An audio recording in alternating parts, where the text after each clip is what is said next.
2020 헌바 11, 12, 13, 77, 78, 312, 388, 464, 465, 512, 2021 헌바 45, 56, 69, 78, 81, 87, 93, 98, 147, 197, 209 등 2022 헌바 23 등 병합 최저임금법 제6조 5항 위헌 소원 청구인 회사 외 36인.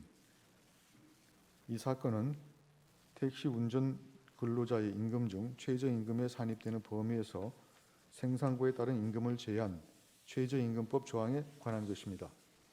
먼저 주문을 선고하고 법정 의견의 요지는 이은혜 재판관께서, 재판관 이선혜, 이은혜, 이종석, 이영진의 보충 의견의 요지는 이종석 재판관께서 설명을 하겠습니다.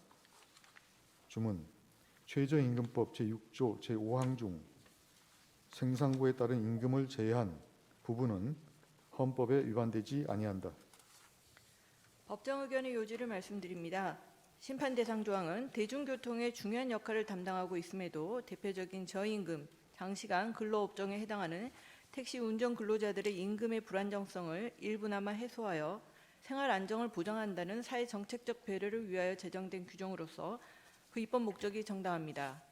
심판 대상 조항에 따라 택시 운전 근로자들이 생산고의 다가에 관계없이 최저임금에 해당하는 고정급을 받을 수 있고 생활의 안정성이 제고될 수 있으므로 그 입법 목적을 실현하기 위한 적합한 수단입니다. 심판 대상 조항은 임금의 구성 비율 조정이라는 제한을 부과하고 있는 바, 이는 완전 월급제의 시행이나 임금의 인상 등에 비하여 일반 택시 운송 사업자들에게 부담이 덜한 조치로서 입법 목적 달성을 위한 상대적으로 가벼운 제한에 해당합니다. 생산고에 따른 임금 전부를 비교 대상 임금에서 제하는 방식이 아니라 그중 일부를 제하는 대안이나 지역에 따라 그 포함 여부와 비율을 달리하는 대안도 고려해 볼 수 있으나 관련 법 제정에도 불구하고 운송수익금 전액관리제가 정착되지 않는 우리 현실을 고려하면 이러한 대안들이 심판 대상 조항과 입법 목적을 같은 정도로 달성하면서도 일반 택시 운송 사업자들의 기본권을 덜 제한하는 것으로 볼 수는 없습니다. 따라서 심판 대상 조항은 침해의 최소성을 충족합니다.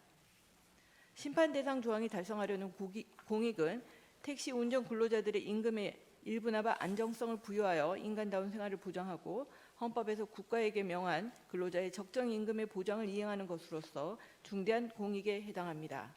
초과운송 수익금이 임금의 많은 부분을 차지하는 임금 체계를 그대로 둔다면 과속과 난폭 운전 등이 늘어나 택시 운송 질서를 위협할 수 있으므로 국민의 안전을 보장할 국가의 의무 이행이라는 측면에서도 공익의 중요성이 인정됩니다. 심판 대상 조항에 따라 제한되는 사익을 살펴보면 택시 운전 근로자들에게 고정급으로 지급하여야 할 임금이 늘어남으로써 고정비용의 증가로 인한 경영상 부담이 늘어날 수 있습니다. 그러나 심판 대상 조항이 임금 총액을 반드시 증액하도록 하는 것이 아니므로 일반 택시 운송 사업자들은 임금 총액을 그대로 유지하면서도 고정급의 비율을 상향 조정함으로써 최저임금에 관한 법률 규정을 준수할 수도 있습니다. 나아가 택시의 공급 과잉, 열악한 근로조건에 따른 택시 운전 근로자들의 이탈, 적정한 요금 및 서비스 체계의 미비 등 택시 산업이 안고 있는 구조적 문제가 택시 수요의 감소에 맞물려 경영난에 큰 영향을 준 점에서 청구인들의 주장과 같이 심판 대상 조항이 일반 택시 운송 사업자들이 겪는 경영난의 주된 원인이라 보기도 어렵습니다.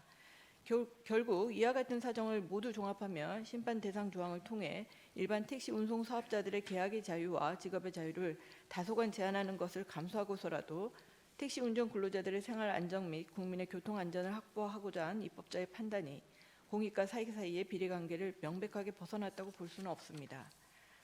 심판 대상 조항은 과잉 금지 원칙에 위배되어 일반 택시 운송 사업자들의 계약의 자유 및 직업의 자유를 침해하지 않습니다.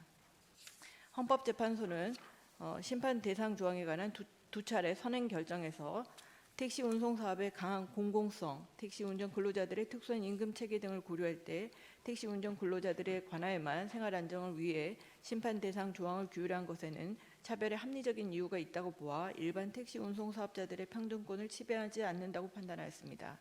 위각 선행 결정의 판단은 그 이후의 사정들, 특히 택시 운송 사업의 변화 양상, 택시 운전 근로자들이 겪고 있는 근로조건의 현실 및 앞서 살핀 대법원 판결과 그 영향 등을 종합적으로 고려할 때 이 사건에서도 그대로 타당합니다. 따라서 심판 대상 조항은 일반 택시 운송 사업자들의 평등권을 침해하지 않습니다. 이상입니다. 재판관 이선혜, 이은혜, 이종석, 이영진의 보충 의견의 요지를 말씀드리겠습니다.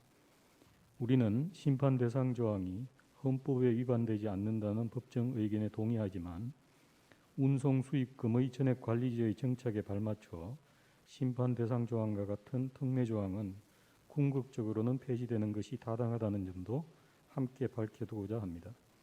택시 운전 근로는 차량 운행과 수입의 획득이 모두 사업장 밖에서 이루어지기 때문에 사용자가 상시적으로 근로자를 지휘 감독하기 어려운 문제가 있고 임금의 결정이 운송 수입에 비례하여 결정된다는 점에서 본질적으로 성과급제와 친하다고 평가됩니다. 따라서 심판 대상 조항에 따라 비교 대상 임금에서 생산고에 따른 임금을 제외하고 고정금만으로 최저임금 이상을 지급하는 것이 택시 운전 근로의 특성과 잘 조화된다거나 바람직하다고 평가할 수만은 없습니다. 그럼에도 심판 대상 조항이 이의를 갖는 것은 여전히 택시업계의 운송수익금 관리 및 임금 체계가 산업금제의 형태를 벗어나지 못하고 있기 때문입니다. 산업금제에 대해서는 택시 수요 감소 등 영업 환경에 따른 위험 부담을 모두 근로자에게 부담시키고 필연적으로 장시간 노동으로 이어지게 한다는 비판이 제기되어 왔습니다.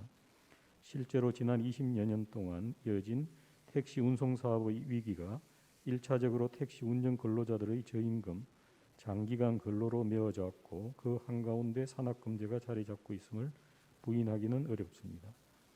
반대로 여객자동차법이 규정하는 바와 같이 운송수익금 전액관리제가 정착되고 택시 운전 근로자들이 근로시간과 운송수입에 따라 임금을 지급받을 수 있는 토대가 마련된다면 비교 대상 임금 산입에 관한 특례 조항인 심판 대상 조항은 더 이상 존재할 필요가 없으므로 이를 폐지하는 것을 고려할 수 있습니다. 근래에 택시 이용객들의 신용카드 사용이 늘어나고 택시 운행 정보 관리 시스템이 안정적으로 구축됨에 따라 예전에 비해 운송 수익금 전액 관리를 실현할 수 있는 제도적, 현실적 여건은 점차 성숙되어 가고 있습니다. 아울러 심판 대상 조항과 같은 입법은 택시 운송 사업의 공공성을 기초로 하고 있는 만큼 국가 또는 지방자치단체가 각종 지원을 통해 택시 운송 서비스의 지속성과 안정성을 유지하도록 노력할 필요가 있습니다.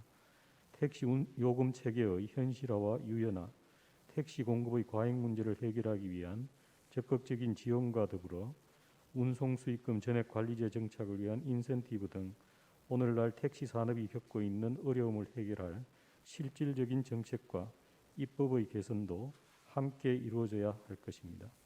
이상입니다.